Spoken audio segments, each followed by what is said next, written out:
Hey everyone, Dr. Barbara Eaton here and Dr. Twila Blossom. If you guys get the view that I got of her, you're going to go, wow, nice guns. So she has great arms. I've always been jealous of that. I've never really been able to have like great arms. So I'll just pretend mine yours look like yours. Or like, put my head on your body and then I'll have like these great guns. So at any rate, I'm super excited to interview Dr. Twila today. We're going to be discussing the do's and don'ts of opening a practice. And you'll find that a lot of these things apply whether you're going to be opening, you already opened, or you've been in practice for quite some time. I think, anytime we kind of go back to our roots and remind ourselves of what it was like to begin with, it's really, really helpful. So, I just got your text, Twila. So anyway, let's start with, what's the first do that you would recommend everyone does before they open a practice? First thing, really decide if this is something you want to do, because it's a commitment unlike any other. And in that decision process, talk to people who have their practices of different ages. So somebody who's been in practice maybe 3 months, to a year, to 5 years, to 10 years, to 30 years. Somebody who's had a successful practice and then maybe they've sold it and now they're doing things like helping other chiropractors, just to really get a feel for it before you really dive in, because it's a commitment. So what did you? So that's what I would recommend first. In following that advice yourself, what did you find out from doctors? Whether it was somebody brand new to practice or somebody who'd been in practice for a long time, was their message a whole lot different? No, one thing that was consistent was business isn't something they teach us in chiropractic school. And so really become and they told me that in chiropractic school, but it sort of kind of goes over your head because you get these blinders on of finishing the curriculum. But they really stress learning to become a great business owner, because it's a business, and really focus on that. And your craft is like 15% of the actual business, but to be a rock star entrepreneur, it's got to be 85% business. And really, really what I've also learned, a lot of people who really been successful, who see like 200, 300 patients a week, they also have a great coach. So that's something.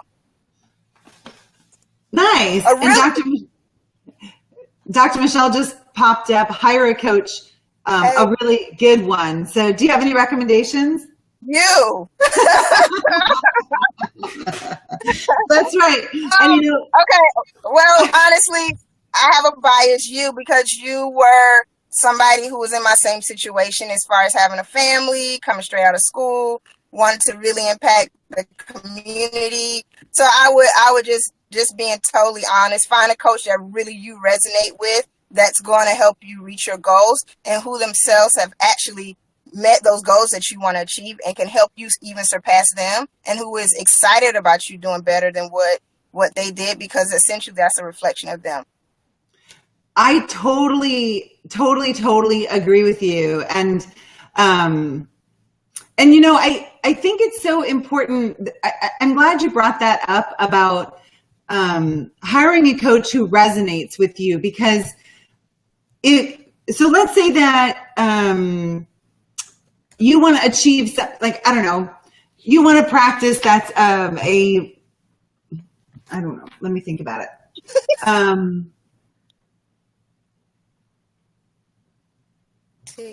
To me, it's lifestyle too, right? In terms of, because our practice, the purpose of our business is to fund our lifestyle. I'm going to say that again. The purpose of our business is to fund our lifestyle, right? So if you hire somebody whose lifestyle is not like yours, like Dr. Twila and I are both Christians. We both honor our husbands. We both recognize that the greatest gift we've ever been given is being a mother. If those aren't your philosophies about life, there are probably going to be inconsistencies in how I would train you to build your practice, because at the end of the day, your relationship with your spouse and your children far exceeds anything else. That your practice has to be built around the fact that you want to honor your spouse, you want to honor your children, you want to honor the Lord. So would you agree with that, Twila? Absolutely. I think they have to share the same basic tenets of your lifestyle so that you have a great foundation. So then they can understand when they understand your alignment. So if something comes up with your kids, they know, hey, you got to go handle your kids. Something comes up with your spouse, hey, go handle the thing with your spouse, and it's not taken personally. Yes. So let's go talk about that, because Dr. Twila and I are also drivers. It's obsession, right? So right. When you're at work, do you do work part-time because you're thinking about your husband and kids, or when you're at home, do you only give them 50% because you're so worried about work? Or how do you do that? Because I think there's a misnomer, especially with female chiropractors, that we just kind of do everything halfway. I'm not a fan of that at all. So what's your experience about that? I believe you can't. I used to think you have to have like this work-life balance, but when you are being balanced, you think about a scale. When it's balanced, it's like right in the middle, it's average. However, if you totally want to be like a rock star, whatever that means, you're not going to ever have balance. You got to be totally obsessed wherever you are. So when you're at home with your kids or your spouse, you're totally dialed into them because you are present with them. And the same thing goes for your office. You want to dominate that office, however you see fit, then you have to have that same mentality and be a rock star in that office for your patients. But you can't be like double-minded. Nice. I love that. That's so true. And how we do obsession is because we know where we're going. We know what's going to deliver us the fastest results in the least amount of time, whether it's at home or it's at work, right? So I'm 100% obsessed and present time conscious with my practice members in my business, growing my business, dominating my market. So when I'm home, I can be 100% obsessed and loving on my spouse, loving on my kids, taking care of myself. I mean, look at those guns. Clearly, she's obsessed. All right. So what are some of so the do is hire a coach. Dr. Twila and I have been working together since early this year. It's now August, and we're finally in the revision process of her lease. So did she do it too early? No way. Why? Because she's going to hit the ground running as soon as those doors fly open. It's like she's ready to rock and roll. She's got her systems dialed in. And how has that contributed to your confidence? I think it's increased it because I, refining my system. So we were, opening the doors next week. You know what to do with new patients. You don't know what to do with the impact, with the report of findings, with the consult, with objections, how to collect the money. And just because you've been practicing, you know what to do. And I'm not saying you're going to be exactly 100% accurate, because you're going to have things that come at you, but at least you'll have the basics down versus scurrying all over the place and not knowing what to do. Yeah, in which case then you're doing all this work to attract new practice members. If you don't know what to do or you're not in control, like being in control is better than leadership. Right. I'm just saying being in control is better than leadership. And that's what Dr. Twila is learning, is how to be in control of my environment. So my practice members go, oh, she's got this. I just have to follow what she says. I'm totally good to go. So that's going to increase her confidence as the business owner and their confidence as the practice member. Very cool. So what are some of the don'ts? Don'ts of starting a practice? Yeah. Don't be in an area that you don't like. Don't, because you can control it. Don't be afraid to work on Saturdays because if a lot of your volume is Saturdays and that's what your clientele needs, then just take another day off in the week and be open to that, because it's supply and demand. And what I've had to just really embrace is a thought process that you are the business owner, therefore you can set your schedule in your life. And I think sometimes we come from this job mentality that we have to work this 9 to 5 and all this, but you're totally in control of your life and the life of your practice and how you want it to flow. But I think if you're all about servicing your community, if your community needs you to be there on Saturdays, then do it. Just take another day off. Call another day of the week Saturday. Don't be afraid, but if you are afraid, do it anyway, because action cures fear. Don't be afraid to just step out of your comfort zone. And then don't be silent. So if it's something you want in your practice, if a landlord isn't moving fast enough, if they're not really negotiating the way you want to, just walk away. You don't have to deal with that, and it's okay. What's for you will come. Don't be afraid to grow yourself so you can best serve your community. Nice. Absolutely. And Dr. Twila brings up a really good point that, and this kind of flows into what Charity asked. So Charity said, so if you're opening a practice and have someone partnering with you on the financial side and business side, what do you see are the ups and downs? Like, what would those ups and downs be? So I'm going to say just a couple of things, and then I want to also turn that over to you. So number one, remember, this is your business. This is your dream. This is what you went to school in order to serve, humanity, in order to be an extension of your optimum potential. So stay in the driver's seat. Like, don't get back on your heels, be aggressive. And that's what Dr. Twila is talking about. That, I guess it's been almost a couple months ago now, the realtor she was working with and this other person were just dragging their feet. And I said, tell them you're fired. Like, if you're not working for me and you're not going to be working at my rate, then you're fired. There's so many of you, I can replace you like that. But recognize too, and before we change subjects, I just want to talk about this real quickly. The idea of opening a practice in your own community versus living in a separate community from where you're practicing. Let's talk about that. What's your advice? I think if you're living in that community or close to it, or even if you become a part of it and become like the chiropractor and a staple of that community, people will be, you'll become more believable, and they will attach to you more because they see that you actually have some investment there. So that's my thoughts on that.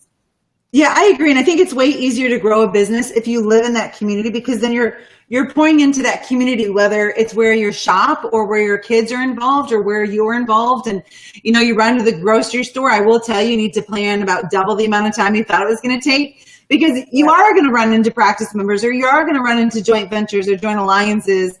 And you want that opportunity to grow that relationship. So I am a big fan of practicing in the community that you want to live with, and make sure that means then that it's a community that you can see yourself growing and flourishing. It also saves time. Like, it's way easier to be 15 minutes from your practice versus an hour. If somebody needs you, or like Dr. Twila was talking about, practicing on Saturday, and I know I've only got I've got 15 minutes to run to the office for 2 hours to serve my ideal, to serve my niche. That's way easier than on a Saturday. All right, I've got an hour commute, practice for 2 hours, an hour home. That's your whole morning. All right. So Charity said, so if you're opening a practice and have someone partnering with you on the financial side and business side, what do you see the ups and downs? I personally, Charity, have an investor that I was blessed with, because coming out of school, I had didn't have anything on paper. I didn't have any collateral, so I have an investor. I see the ups of that is that I didn't have to do a traditional business loan. I guess the down thing, that's I just saw that is that I don't know what the downs would be with that, because I would have to pay that person back, but I sort of kind of have like a silent partner. So that's the best way I can answer that, Charity. And on that, I'm glad you brought up silent. You want to make sure that if you have an investor, that because they're contributing to your practice, that you don't give up your rights, right? That they don't tell you, well, this is how I want you to practice. I'm amazed how many people have advice for chiropractors, even though they've never been in chiropractic practice. Now, are there a lot of things that apply across all avenues of business? Absolutely. But there's some that don't. And I've seen whether it's a spouse who wants to give advice to their spouse who is the business owner, or relatives, or whoever else, just make sure they know what they're talking about and it applies in a chiropractic practice. So, I mean, I think the upside is it's nice if you can borrow other people's money for cheap. It's really great too if there's a percentage where they've got skin in the game, where they want to see you grow, so they're out, you know, like hustling and working for you. I see that as a good thing as well. I just want to make sure that anyone who's doing that, that you still can maintain control, and that you have like 51% say in what happens in your business, and that it accounts for growth, right? Like, you know, it's really easy when we start a practice to think, oh my gosh, if I could just make $10,000 a month. Well, I'm telling you that, especially if you're on my kind of growth plan, you're going to be 10xing really fast. You know, 59.5% of individuals in the 56-day chiropractic boot camp to double your business, double their business in less than 56 days. So if you're thinking, you know, 10,000, recognize you're going to be, you know, like doubling that in a minimum of 56 days. So don't think small when you bring in a partner, and make sure you equate for your own growth and that business growth to be fast and to keep going. So Tracy Nelson said, yes, laser focus and present time consciousness always. And it brings peace. I agree with you. You know, you're getting in there, getting the job done, and get on to the next thing for sure. Gloria says, hi. Hey, Gloria. Hi, Gloria. Great to see you. Dr. Michelle said, OMG, that's my significant other wants to do this to give me advice about how to run my practice. It's hard because he's never run a practice or business for that matter. Yeah. And you know, I think that's the time that we say, you know, thanks, but no thanks, like no offense. I'd love to hear your advice, but that's why I invest in a coach. And also, I will say this, be very, very, very, very careful who you get your advice from. Right. Be very careful who you get your advice from. Watch out for naysayers. Watch out for haters. You know, I'd rather have haters than naysayers. Naysayers are the ones who like, they have the best intention. Like, why do you have to work so hard? Like, aren't you making enough money yet? What do you say to those people? Yeah. No, absolutely not. No, big dreams require big money. So, yeah, that's right. And if you feel like you're making too much, I just said this at Palmer's Homecoming. If you're busting your butt, which is your optimum potential, right? Be satisfied, right? Be grateful, but never satisfied. Right. That success is our duty, our responsibility, and our obligation. And because of that, you're going to produce gigantic profits. If it's too much for you, let me know. I know of lots of organizations that would be happy to take some of that off your plate, but don't live small because somebody else told you to. They gave up on themselves. It's not that they're saying that to you. It's that they're saying that to themselves. All right. So Twila, last minute comments or words to our audience that you have. Whoever just said something about their partner giving them advice, what I would recommend is, like, I know with Travis, we looked at the videos that you created in the boot camp, and that sort of kind of gives him a perspective of business, chiropractic business one-on-one. So that's what I would recommend for whoever made that comment earlier. And I think that'll bring them together and unify them in what her vision is for her practice. Yeah, that's a really great point. That it's kind of like with vaccines. Dr. Nicole Poirier said at Palmer this weekend, when she and Matt, who is her husband now, first started dating, she said, here's the deal. I'm having my babies at home. I'm not vaccinating. I'm like, these are all the ways in which I'm going to live my life and I'm going to raise my kids. In order for us to actually work out together, we're going to have to be on the same page. So, you know, here's the stack of books that helped me develop these philosophies. Please read them because these are non-negotiables for me. So it's the same thing, I think, in our practice. Like, this is where I'm going. I'd love for you to be with me. And please, like, study this so that we can have open conversations. And when you study it, maybe you will have new ideas. But from, you know, like just giving me your opinion without any basis, I'm not really interested in that. So, so to all of you, thanks for joining us today. Dr. Twila, thank you so much. I always love hanging out with you and learning from you and growing from you. If you haven't watched the free training on the 56-day chiropractic bootcamp to double your business yet, do it. Don't know what you're waiting for. I will put a link below. If you'd like to reach out to Dr. Twila and ask what her experience has been, please do so. Know that we're here for you. We're gunning for you. And God bless you all. Have a wonderful day. Thank you. Bye.